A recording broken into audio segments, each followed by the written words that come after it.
Welcome to episode number 59 for the National Land Realty podcast, where we discuss all things land. Our goal here is to inform, educate, and entertain those of you who own land or are interested in the buying and selling of land throughout the United States. My name is McCraney, and I am the Chief Marketing Officer here at National Land Realty. I'll be your host for this episode. People who work hard and find success often get labeled as lucky. It's easy to become jealous of people who are successful because it's hard to quantify exactly what effort it took for that individual to find success. Today, we're talking with 3 successful land real estate agents who worked very hard to get where they are. Part of that work is the Accredited Land Consultant designation, which requires a plane trip, several days of coursework, and countless study hours. Ashley McCraney, Jim Fleissner, and Nicholas Ardis attended the Real Estate Land Institute's ALC training as well as the Apex Awards. Here's the thing. They didn't expect that one of them, Ashley McCraney, would win one of the most prestigious awards of the evening. Ashley was awarded as the Apex 2022 National Broker of the Year in Agribusiness Sales by the REALTORS Land Institute. This is a story of hard work from people who are doing it. This is a story of success. Don't call these people lucky. Now sit back and enjoy.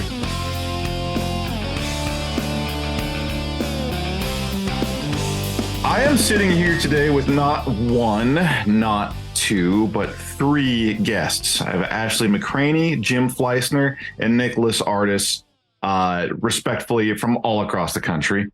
So I want to ask each one of you to sort of introduce yourselves. I'll pick on you one by one. And what we're here to talk about today is training you received at RLI, and then y'all attended the Apex Awards together, where our friend here, Ashley McCraney, received the Grand Highlight Award for the evening.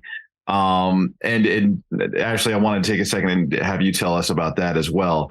So I'll just work my way around clockwise. Nick, tell me sort of, where you're working and sort of how you decided to jump in to start going through the ALC training. I know that you and Ashley are both wrapping up your certifications, but as far as you guys went through the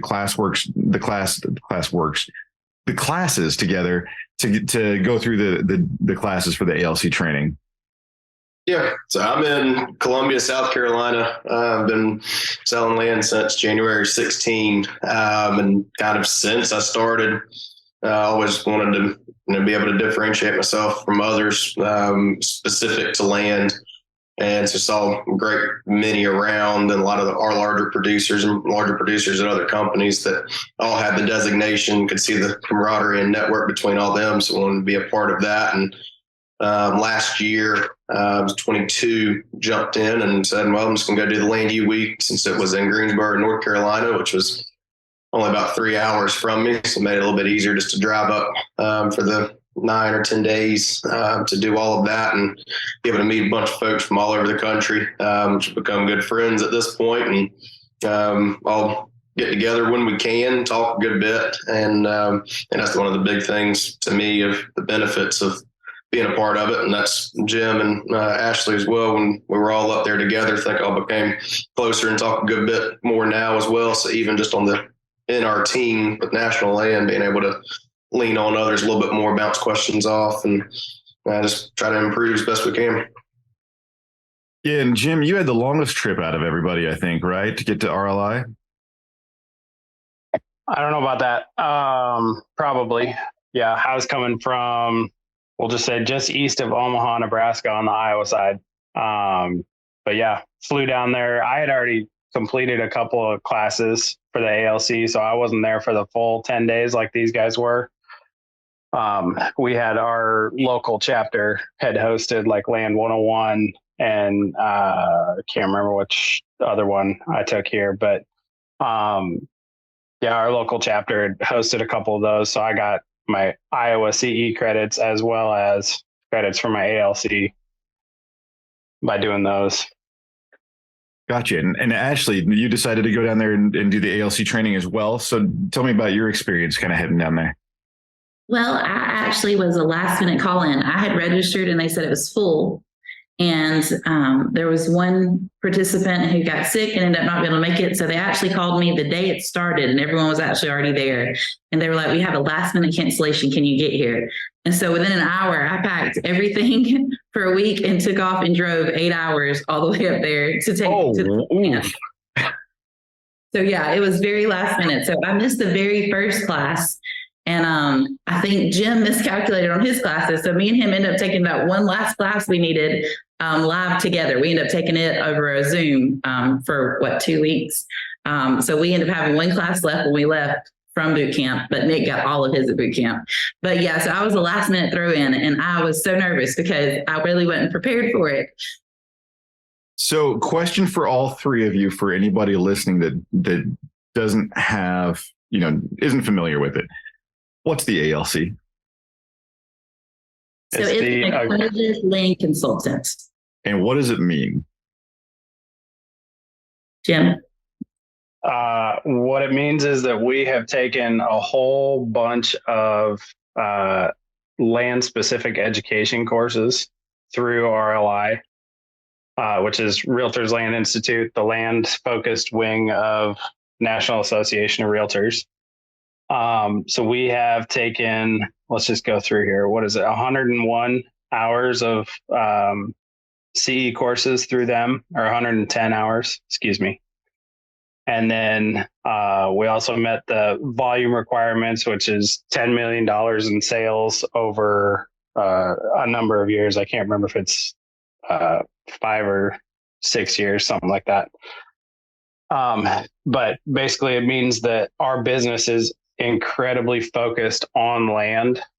And so, yeah, I don't know what else to say about that. Let you guys jump in. Yeah, I was going to say, and then, Nick, you mentioned sort of using it as a differentiator. How does that work when you're, as far as where you see, and I realize you're still wrapping yours up, but as far as what does differentiate, say, an ALC from other realtors out there? It's as with any designation, really, just one thing that can set you apart and show that it's not just a couple of letters, that there actually is the volume requirement, the education requirement, and that it is overall the number of real estate agents in any state or the country as a whole. There's a much smaller group that have actually even taken the time to go do it and shown that they are willing to go through what is necessary to show that they are a true expert in the area, instead of just being with a company that only does land or only does commercial, which would be the CCIM designation, anything of that nature, showing that you are doing everything that you can and truly are one of the best that is able to help a client accomplish whatever goal they're trying to do, buying, selling, or just a consulting basis, with having a network that comes from knowing other agents and constantly learning different issues that come up in your day-to-day business. So what's some of the classes that you end up taking while you're there when you're going through the ALC training? I think the largest one that everybody seems to enjoy the most, and say that kind of facetiously, I guess, is the financial coursework. It's very in-depth, a lot more of an investment analysis, and bringing in a great many attributes that a lot of times just your general agent isn't going to think about. So a lot of basic finance terms with your time value of money, future values of money, and being able to really break down, is an investment worth taking, because everything, if you're purchasing really anything, it inherently is an investment, whether that's the intent or not. It's being able to break into the true nature of the investment from a financial standpoint. Yeah, I would say that that's probably the most valuable class that we took from my perspective. And it 100% go into a listing presentation and you say, look, this is what I see with your land. These are the possible highest and best uses. And here's why I'm saying that this one is a little bit better than that one, because if you look at it from this perspective, here are the numbers. This is what it's going to look like investment wise down the road at maturity. And another great point also was the 1031 exchanges. We went really deep into 1031 exchanges. And in my market in particular, especially as a poultry specialist, there are not a lot of agents who are truly knowledgeable in 1031 exchange. And that has definitely been a value added to my business is, I've been walk my clients through all the best options for when we sell their poultry farm, what we're going to do with that large sum of money they're receiving to try to avert some of these capital gain taxes. And so I really got a lot out of the 1031 exchange classes that we did there. It was definitely value added. And we also did transitional real estate. And that was really eye-opening because it's not something that I dealt with a ton at the time. But ever since I've had that class, I've seen it everywhere here. So tell me a little bit about, give it just a 101 level of 1031 exchanges and then transitional real estate, if you could, just for anybody listening that doesn't know those things. So 1031 exchanges are capital gains deferral. Essentially what you can do is if you, based off of the price that you purchased a land or real estate investment, based off of that basis, then you are subject to capital gains on any increase in price when you go to sell it. So for instance, buy a property for $100,000, you end up selling it for $1 million. You've got $900,000 in capital gains. What you can do is you can take the whole $1 million, roll it into another income producing property. And a lot of people get confused on the like for like language. All it means is it's a piece of real estate that is not your primary residence that generates income.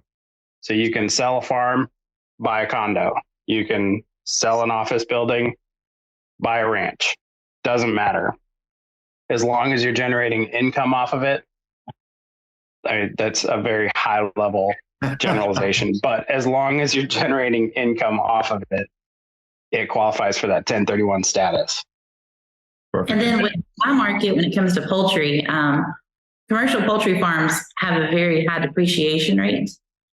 So even if, just say you built the farm and it took you $1 million to build it, and we sell it for $850,000, even though you're not selling it for more than what you put into it, you have depreciated out that for the last 10 or 15 years. So that depreciation took off of that. And so if you're making back more than what the depreciated value of it is, then it counts as capital gains. So that's where it gets really tricky in the poultry industry. I will say that most of my clients, we end up either buying a beach condo or a house on the lake. We have those several years of renting it out. You only have so many personal use days, but after so long of a 1031 exchange investment being used as a rental income, it can eventually be changed over to a primary residence. So we can run this for so many years, and then you can go retire at that beach condo, or we can go retire at that lake house, and so that's another great thing that I learned from those courses was that there's a time limit. And after so long, we can convert that in the end for that retirement plan and still help make just another tool in the box to help our clients reach their goals, their dreams. We set up and we're in it for the long haul with them. Yep. We're very similar in Iowa, except it's not, generally speaking, our landowners who are selling are at that retirement age. So we get them hooked up in a 1031 exchange. They'll buy into either Delaware statutory trust if they don't have any place in particular that they want to finish retirement, or we'll get them hooked up with a sweet beach house, something like that, somewhere where it doesn't snow very much. Somewhere where it doesn't snow very much. And plugging also, it's a good opportunity for a plug that National Land has now launched National Land 1031, where we have in-house support and in-house division for 1031 exchanges. So that's something to keep in mind. And it's something that we've just started doing internally. So that's kind of a big deal that we have. And we have a partnership there. Ashley, you were also talking about, it was transfer real estate? Transitional land. Transitional. Okay. Tell me a little bit about that, because I don't know anything about this. This is a totally different, this is a new one I haven't heard. Okay, so for example, in my area, there's this one road to get to Dothan that I always take, and when you turn down it, it's always peanut farms. And it's peanut land for as far as you can see. The city has now deemed that they want all of that agricultural land into residential, that they want it to expand the city. So what they did was change the ordinance that when those people, they can keep farming as long as they own it, but once they sell it, it is no longer deemed for agricultural use. It has to be residential. We're transitioning from that ag use land that's been these peanut fields for my whole life into, it's going to transition into neighborhoods, into communities. You know, they want it residential. They want to keep growing the city in that direction. It's near private schools. It's just a really great location. And so it's going to transition from an ag land into residential. And so that's what we see a lot of. We see a lot of this day and time farms turning into neighborhoods. You know, we see them be developed, that farmland that can only bring, you know, $3,000 an acre, turn around and instead go into, you know, half acre to acre lots for $10,000 to $15,000 an acre, because now we're going to have a neighborhood, you know. And so transitional real estate is a huge thing right now, because we're transitioning ag land into those neighborhoods, into those industrial parks. And so that's where you're looking at a property and we're looking for the highest and best use. Is the best use for this piece of property going to be the ag land that it's been used for the last 10 years, or is the best use for this piece of property to grow this town or this city that is running out of room, which is our best use and what's going to get our client the most return on for their sale. So that's where that transitional real estate training really comes into play, and was a really great asset to really sitting there and taking that hard look at your zoning laws, you know, talking with the cities, seeing what would be the highest and best use for that to get our client the most money for their piece of land. That's kind of where the artistry of what we do comes into play too, because we have to be able to understand this is agricultural ground right now. We have to be able to go to the county and figure out what utilities, what infrastructure is already in the dirt that maybe you don't see from the surface. And then we have to be able to price it accordingly, so that, number one, you've got this very finite asset of the land that is in the path of development. And number two, it still needs a whole bunch of work before it is truly, quote unquote, developed ground. So that's where that class kind of helps you understand how to bridge that gap between the two steps. I got you. Is that part of an annexation process, or is it? It can be. It can be, but not always. Not always. Yeah. Around so South Carolina, we have a bunch of that. Like around Columbia, for example, we've got 3 major interstates, and each of those lead to a very high density population area with Charlotte, Greenville, and Charleston. So there's a lot of acreage that was in between those that was out in the middle of nowhere for so long. Now, as each of those cities is growing in their different directions, it's encroaching on that area that was just out in the sticks, so to speak, with mainly an agricultural focus. So following those and keeping track of where your utilities are, what the path of growth is, where there's availability of that acreage that also touches your routes of shipping, so to speak, trucking, all of that, and your utilities being the largest thing, really all play in together. And then one other thing that kind of comes into all of that as well, that was a second course that we did, is understanding the different types of energies and renewable energies that we can, that some properties, the highest and best use may appear to be farmland. In South Carolina, our farmland is not as productive as it is in Indiana, Iowa, Illinois. It's just, we just don't have the soils and climate to be able to take really great gains off of those crops. But you could come in and have a solar farm that's paying 10x what your traditional crop is, and then to correlate that back in as well with the financial aspect, what you can do with those future cash flows, and how that can then come back to a 1031 exchange to put it into present value, and being able to incorporate everything together is something that most people probably don't understand. So being able to explain it and understand the ins and outs is huge. I was going to say, so part of what you're doing throughout this process is you are learning the vehicles and tools to sort of give someone not just the advice to buy a chunk of land. You're helping set up a business plan, and you're helping set up future investments, and you're helping set up strategies. I mean, when I say investments, they're not invested, but you're helping them understand what they're doing with their money and how that's working and what they'll be doing with the land in the future, right? And being able to definitely. The Wheel, a big idea that's inspired countless new ones. From the horse-drawn carriage to a rover on Mars. 30 years ago, State Street launched the Spider S&P 500 ETF, SPY. A big idea that inspired the world to invest differently, and still does. What can you do with SPY? Before investing, consider the fund's investment objectives, risks, charges, and expenses. Visit ssga.com for a prospectus containing this and other information. Read it carefully before investing. SPY is subject to risks similar to those of stocks. All ETFs are subject to risk, including possible loss of principal. Alps Distributors, Inc. Distributor. Where leaders go, learning follows. Join an exceptional peer group to sharpen your leadership skills at Harvard Business School Executive Education.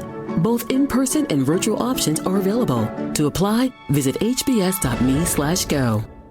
There's just something about getting away to the Smoky Mountains. Step out on a hiking trail, zoom across a zip line, splash at water parks, shop till you drop, and say hello to the statue of our hometown hero, Dolly Parton. Discover the thrill of visiting the Smoky Mountains and reconnect with those you love the most in Sevierville, Tennessee. Learn more at visitsevierville.com. That's visit SEVIERVILLE.com. So being able to intelligently have a conversation with their financial advisor and accountant to work something out that really plays in and completes the portfolio. We can be that expert on this part of the portfolio and then have your other experts in the tax field and financial, like that person's overall portfolio, how all of those things can come in. Do they need tax credits? Do they not? Do they need more cash flow? Whatever the case is, incorporate everything and be able to help those conversations with those other appropriate experts in whatever field that needs to be.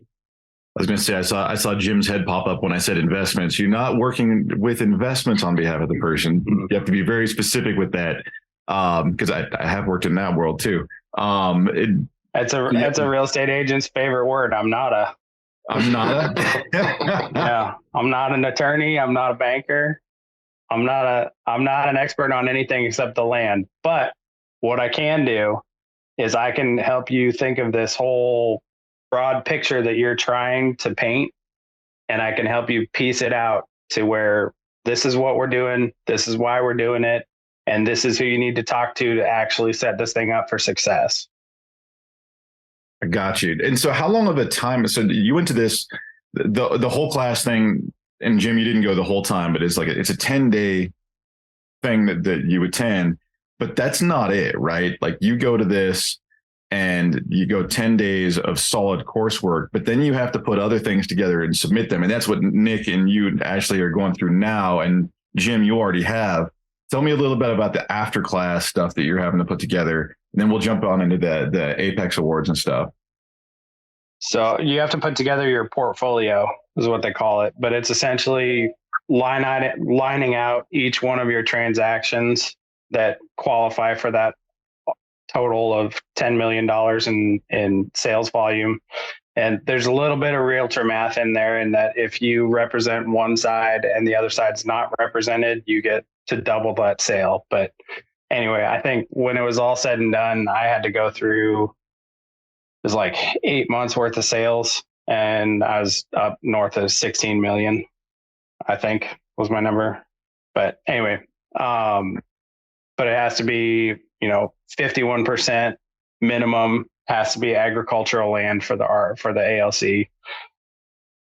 Can't be any more than 20% of your volume comes from residential sales. And that would be, for us being out in the sticks, it's a little bit of a gray area. But when you look at a deal individually, like I sold a farmstead that it was 126 acres total. It had about 40-acre pond on it.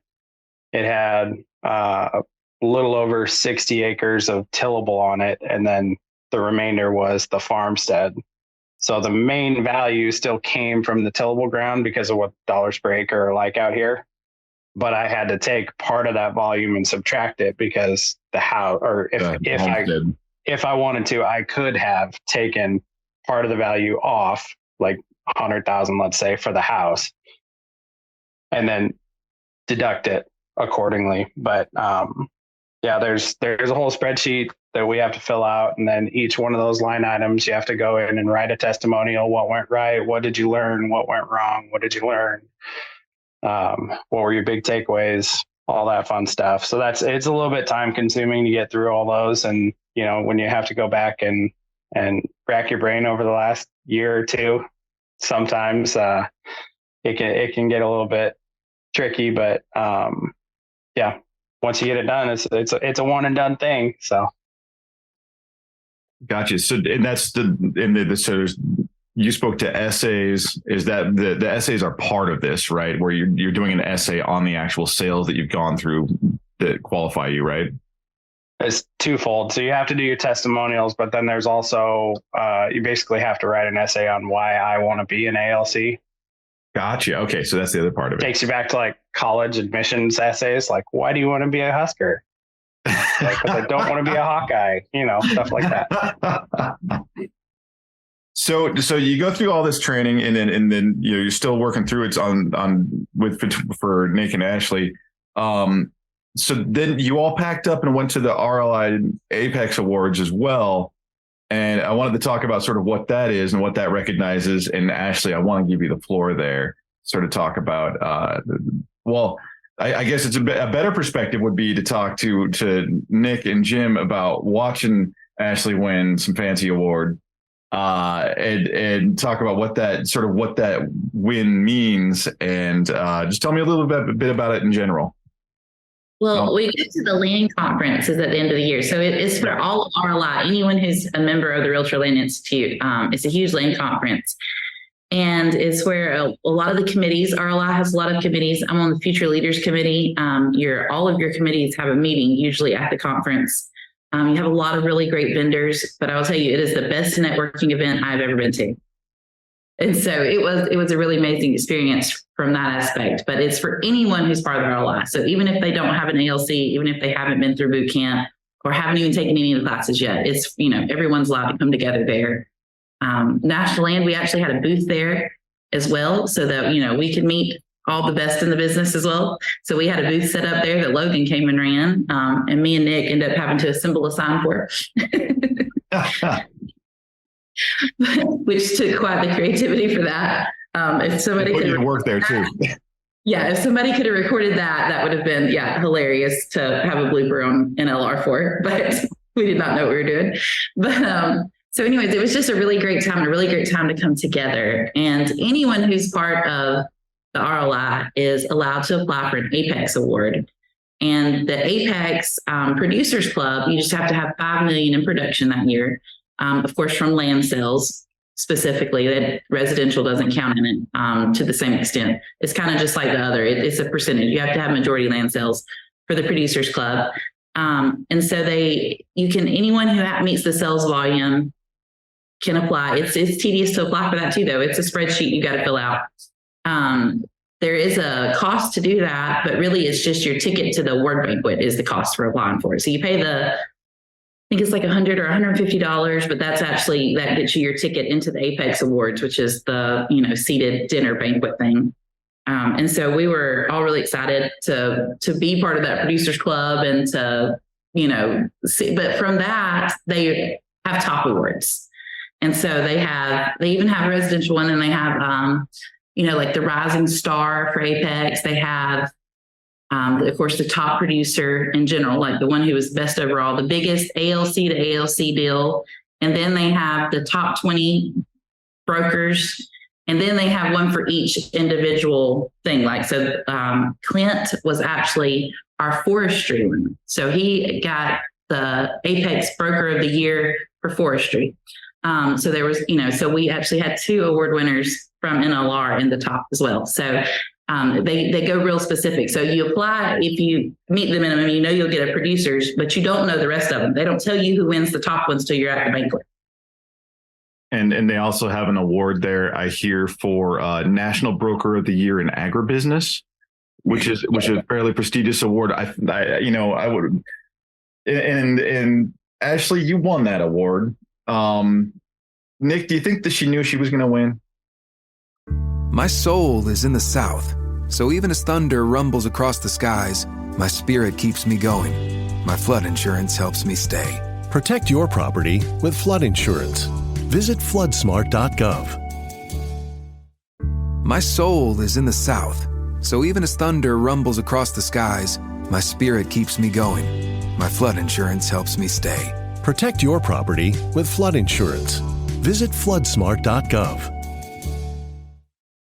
Don't think she knew she was going to win. It was quite entertaining, actually, as they were going through and said some things about the winner. And then all of a sudden, Ashley's face pops up on the big screen in front of everybody, and she just starts clapping and looking forward, saying, "Yay, good for you!" And I turned around and was kind of like, "That's you. Or are you going to get up and go up there, or like, what's your plan here?" I think that's when the realization kind of hit Ashley that she was indeed the winner. So it was pretty funny watching that swing of emotions go from just supportive to whoever won to realizing that she had won. It was pretty funny. I feel like that's a pretty good testament of character for Ashley, that she's going to be inclined to support whoever is up there and be completely in it, and then not take the glory for herself until she realizes that she's getting the award. I feel like that's kind of on brand for her. Definitely. Nate looked at me and he said, "I can't go on the stage for you." And I was like, "What? Oh." And Ashley, you've been a guest on the podcast. Actually, as we're recording this, your podcast is running this week on your specialization in poultry. I was wondering if you could tell us sort of, you got the award for agribusiness. Sort of tell me what you're specializing in and, what your sort of focus is in your area.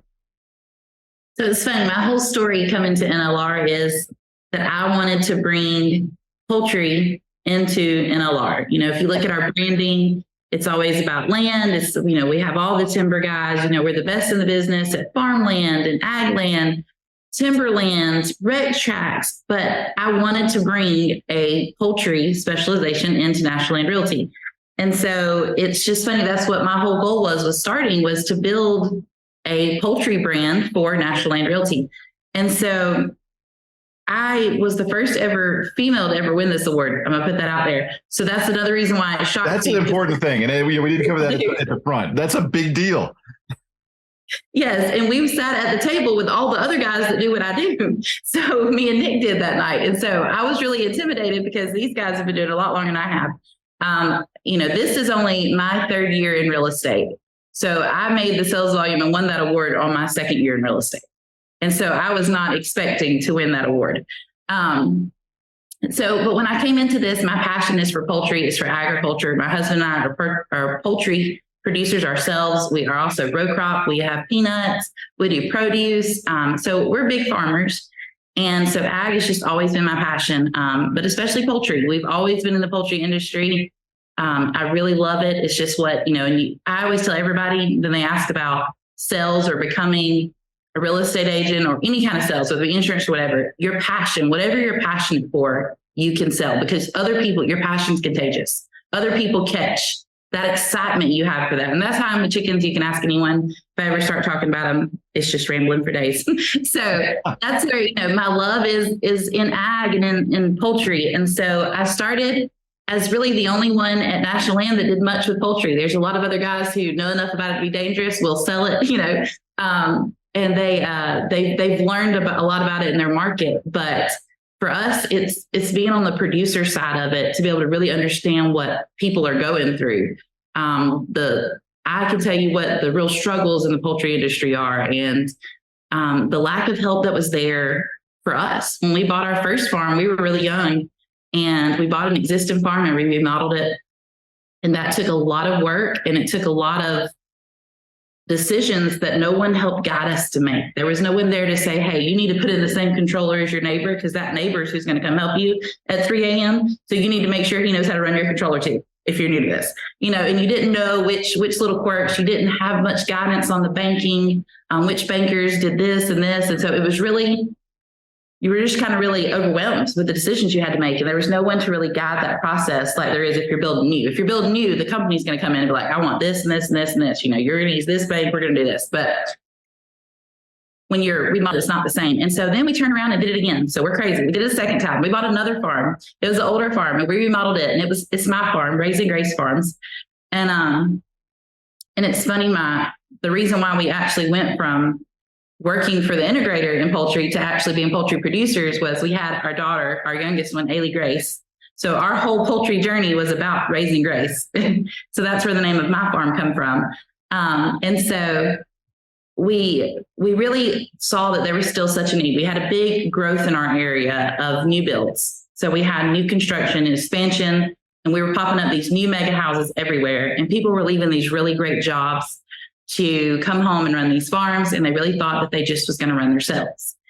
And so I had always worked in the lending industry. I'd always been a banker until we really started producing poultry ourselves. So from using the ag bankers and from being an ag banker, I really knew the ins and outs as well to be able to help guide people to choosing the right bank, making sure that their splits are set up.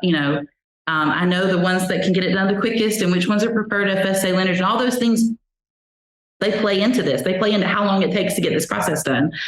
And so when all the expansion happened, I kept telling my husband, I said, these people are going to be lost. They're going to be lost 3 years from now when all 15 fans go out on the same flock because they didn't know to rotate and maintenance their fans. They didn't know to change their program every time in minimum events. So the same 5 fans aren't running constantly in every house, every flock. The little things like that. And then they go for sale. That's what you see, a big trend. You see an expansion, and then 3 to 5 years, you see big sales. And the next people are going to line up to jump into this without someone to guide them either. And so he was like, well, quit talking about it and do something about it. And so that's why I really went into this, to help people. I really wanted to be able to help guide the people who were like us, those young couples getting into it, maybe someone who's never been in the poultry industry, and sometimes even seasoned ones that maybe ran older houses and now they're going to mega houses. I want to be able to help those people retire who have done this for 15 to 20 years. They've raised their kids and they've got them into college, and that was their purpose. And now they want the lake house or the beach house, and they don't want to be still having to work 7 days a week in these poultry houses. And so I really got in it to help people. And Forrest During, he would just come to our area, and he was a new broker. And he called me one day and he said, I was told if I want to be successful in South Alabama that I had to have a poultry specialist. He said, and I hear you're it. And so I was tickled pink to go and me and him kind of figured what it was like to be a new in South Alabama. And he, I knew everything there was to know about chickens, but he taught me about real estate. And it really just grew from there. And we were also huge in the Farm Federation. So to be able to be connected with farmers all over Alabama really went a long way to, I was able to help a lot of people sell their farms that we were friends with. A lot of them that were interested in poultry farming get into it. So I just really felt like it was a calling that helped me make a difference and something I was passionate about. And so that's why I was a poultry specialist. Now, land, I love land, ag land, row crop land. I do a lot of that as well. But poultry, and that's one of the reasons I pursued ALC. My poultry specialist, everyone knows I'm a poultry specialist. They know that I sell chicken houses, but I'm also a farmer, row crop land, produce. I mean, we love ag land, rec land. We actually used to run a commercial pecan operation. So the ALC designation is one of those things that helps it stand out that not only do I know about poultry, but I'm also very well and knowledgeable about land. I'm a land specialist as well. And that ALC designation kind of helps that stand out, that it's not just me saying that, it is on paper. We went through the classes, we went through the training, we put in the work to be able to say that we're the best there is in land, because we didn't just go, hey, I'm it. Like with poultry, I'd put in all the years of experience, and I run a farm every day. My poultry experience speaks for itself. I don't have to have a piece of paper that says I'm a poultry specialist. I've got a whole farm that shows it. But with the ALC designation, it shows that we're not just someone who's sitting there saying, oh, we can take the best care of you, in your land. Oh, you should choose us. It's, hey, I put in this work. I have 110 hours of coursework that says that I put in the work to prove that I'm the best one to take care of you, that I actually have the knowledge and expertise to take care of your needs and to meet your needs. And so that was one of the biggest things that drew me into the RLI as a poultry specialist was I wanted that education, and I wanted to be able to say, I'm also a land specialist because I put in the work, not just because I say it. Yeah, and I was going to say from your work background and the things you've done in the last 3 years, it was an award that you've earned, and it's very, very cool to sort of hear that story. I wanted to pivot a little bit, Nick and Jim, and throw you on the spot here. I've heard the word networking brought up, and I'm assuming networking went into both the Apex Awards and the ALC courses that you did.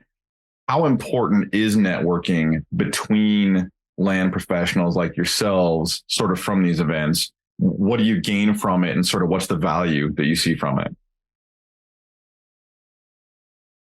You can look at it from a bunch of different directions, and I'm a very social person, talk with everybody, always have, probably always will.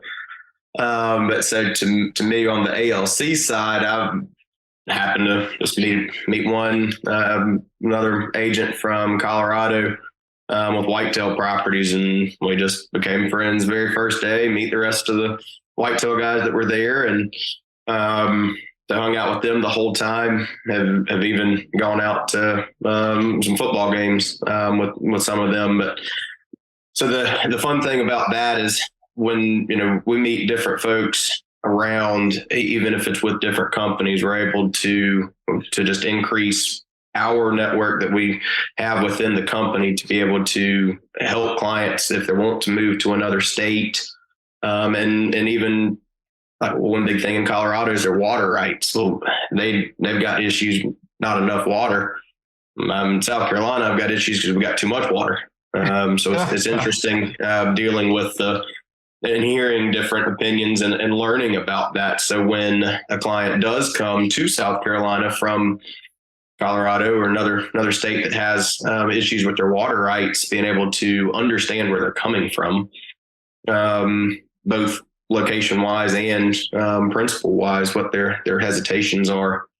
And then from there on the networking side, if we need something to refer somebody, ideally we're going to go to somebody else in the company. But if we don't have anybody in the area that's close enough that can really specialize, knowing somebody else that we know has put in the work and is like-minded in how we like to run our business, that we have those people to be able to lean on, which really, really helps on finding properties, because at the end of the day, you can't have sellers that don't want to sell their property unless they can do a 1031 into another property in another area. And I don't know the differences and things to look for in another state that's a couple hundred miles away, but somebody else there does. So being able to really help somebody or one of our clients to do what they need to in the long run is huge. And just getting through the differences in a lot of those different areas, and just hearing how folks overcome issues. A lot of times we're going to have similar issues with sellers, with buyers, overcoming objections, things of that nature. So just hearing how somebody may overcome that in Texas or any other state compared to South Carolina or Alabama or Indiana, that's hearing how they like to overcome things from a sales perspective is huge to me. Being able to hear a little quip from somebody that just spin something around onto somebody that's just trying to be a pain, able to kind of give something and let them think about it from the sales side. So hearing all kinds of different things to me is really just kind of a continuation on the education side, but also just improving skills from a business and sales perspective. And our boot camp was filled with a lot more than just agents. We had appraisers, and we had investors, and we had a lot of people that popped in for the different classes while we were there. And that truly expanded our network too. We definitely met some interesting characters that did a lot of, like Mr. Jeff, we really liked him. He does a lot of crazy investing stuff, and he has investors lined up everywhere. And you never know what even country he's going to be in today. Okay. And so he was a great takeaway from that we've had that friendship relationship, and he came to our land conference too. So he was there again. there was a really great guy whose wife also runs an appraisal company while he runs the real estate side. So she actually does poultry appraisals in Tennessee. So that was a great connection for me as someone who's pursuing my Tennessee license. But now I also have a poultry appraiser there for the properties there. And so it just the networking of even just outside of real estate, like the other attributes of real estate that you meet the guys who are the best in solar, whereas that's something I'm not as knowledgeable about. But me and Nick and Pete went and had lunch with a solar company while we were at the RLI conference. So you just really expand your network and things that you wouldn't even expect.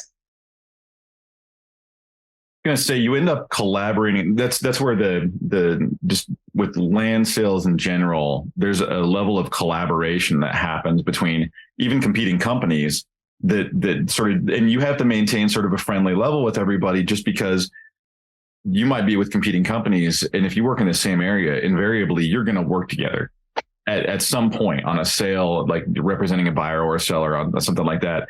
And if you have a difficult relationship, the transaction process is probably going to be difficult too. And you've got to be able to maintain that stuff. And then getting information across state lines where you're talking about you're representing someone who's moving to another state, having a network to be able to set them up for success wherever they're going.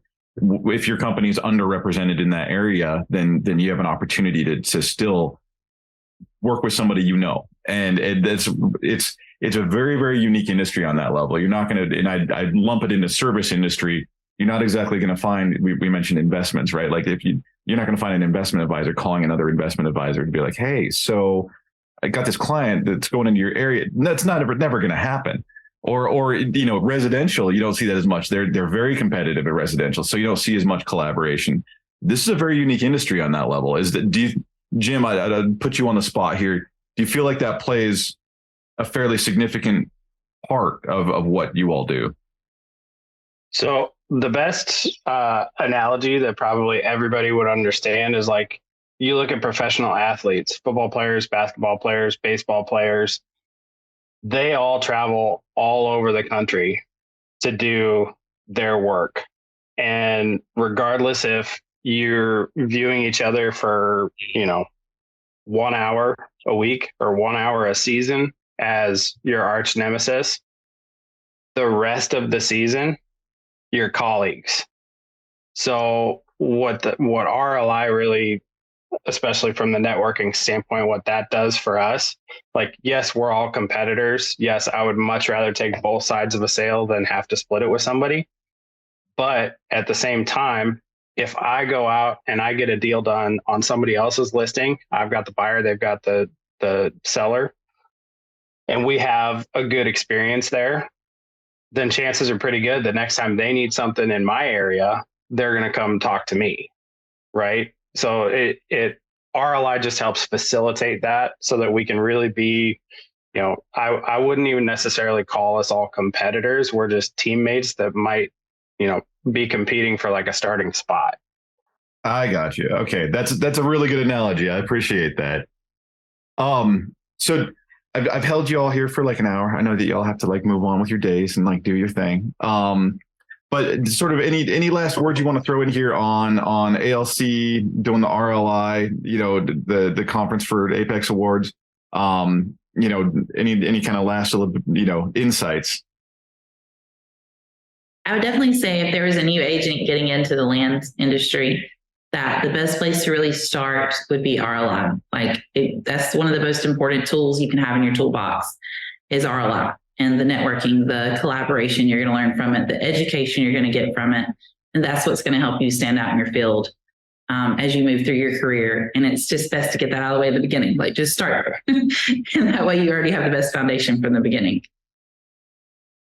I see a lot of head nodding there. Nick, Jim, agreed? Yeah, I mean, for me, starting out, I didn't get near the sprinter start that Ashley did. It took me a couple of years to break into my market. So what I leaned on my broker who's an ALC quite a bit, and he leaned on the RLI network a little bit to help me out to get started. And similarly, like I'm under Ryan Schroeder, and then Aaron Graham is out of our office too. They're both ALCs. So as far as the networking goes, it was kind of one of those things where, once I got that first listing, then Ryan was like, all right, call this guy, call this guy, call this guy, call this lady, call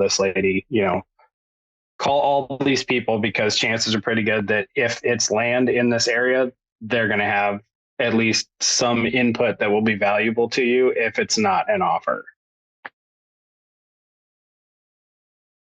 Excellent. Agreed, Nick. That's one of the first things you should do, get into RLI.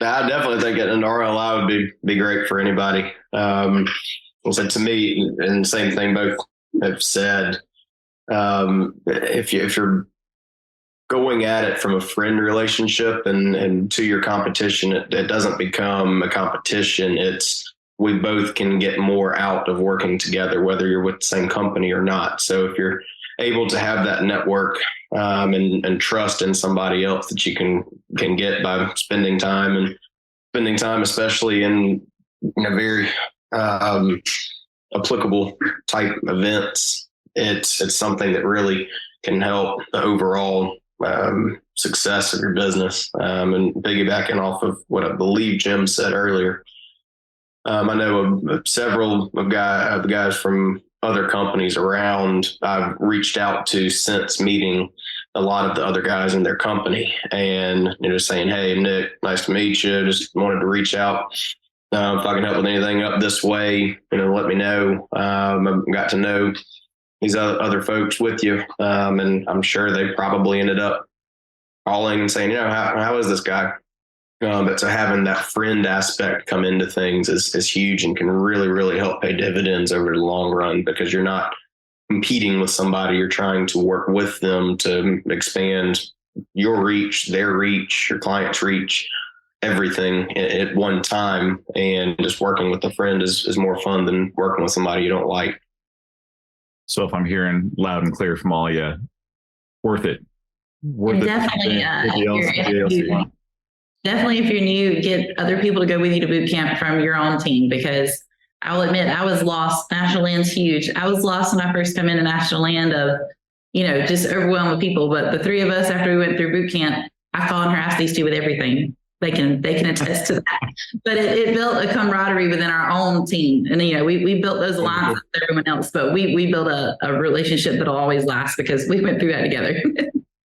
Yeah. And actually, to piggyback off of that, you look around National Land and you can pick out the groups that went through ALC classes together, like Jeremy and Ryan and Aaron. And like, even at our sales conference, you can see like, okay, these people from all over the country, this group, how did they get together? Chances are it was RLI. Awesome. Well, hey, thank you all for taking the time here to talk about this today. I feel like RLI owes us a promo something for talking them up here, but no, it's great to review sort of the work that you all have put in. So very much appreciated. Appreciate your time. Thank you for being a guest here today. Yeah. Thanks, Mike. Thanks for having us on. This concludes episode number 59 for the National Land Realty podcast, discussing the Accredited Land Consultant accreditation and the REALTORS Land Institute Apex Awards with Ashley McCraney, Jim Fleissner, and Nicholas Ardis of National Land Realty. You can learn more about land ownership and the buying and selling of land at nationalland.com.